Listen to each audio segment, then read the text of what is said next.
half before I stopped or said anything. And basically, I didn't say anything until after 2 months. And for me, I guess it's really hard when you're in the situation to think straight. So for me, I didn't tell anybody, not my parents, I didn't tell my manager, I didn't tell any of my friends, my older brother, because I felt like, well, if I do tell them, I'm probably going to get back with the guy anyway. I don't want to make him look bad, and I don't want people to question me. I don't want people to be like, so I kind of felt like until I actually do something about it, I won't say anything. And it took forever.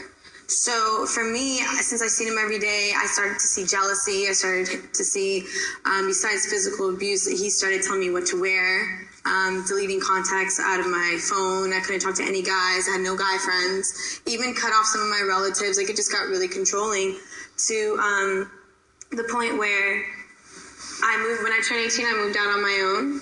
And since he was living with me, I kind of felt like even though he does this stuff to me, I can't kick him out because where is he going to go? He's not from out here.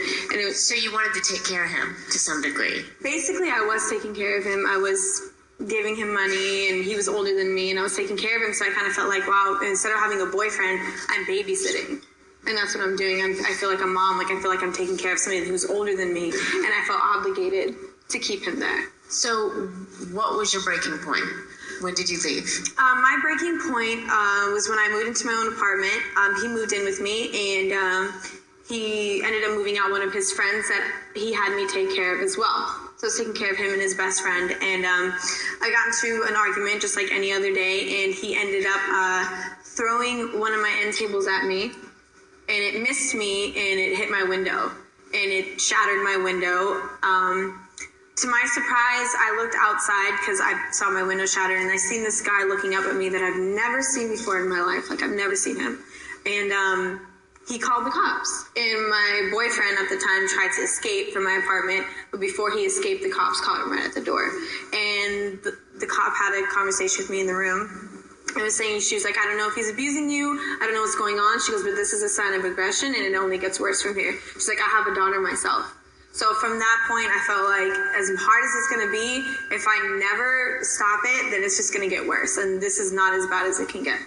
So it's been a year and a couple days since I've talked to my ex-boyfriend, and that's the last time I talked to him when we broke up. So. Good for you.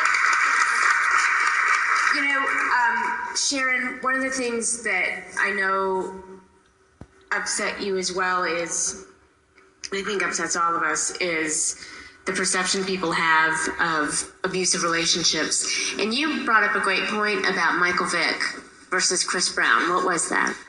Yes, when Michael Vick had the incident with the dogs, there was like a public outrage against Michael Vick, and he had to struggle to recoup his reputation and work with the SPCA, everything. When Chris Brown, Charlie Sheen, people like that abuse women, there's no outrage. It's almost a tongue-in-cheek, expected, and makes them more popular. And it's just like, how can dogs be more important than girls? Absolutely. And I guess my question, Katie, is how do we change that? How do we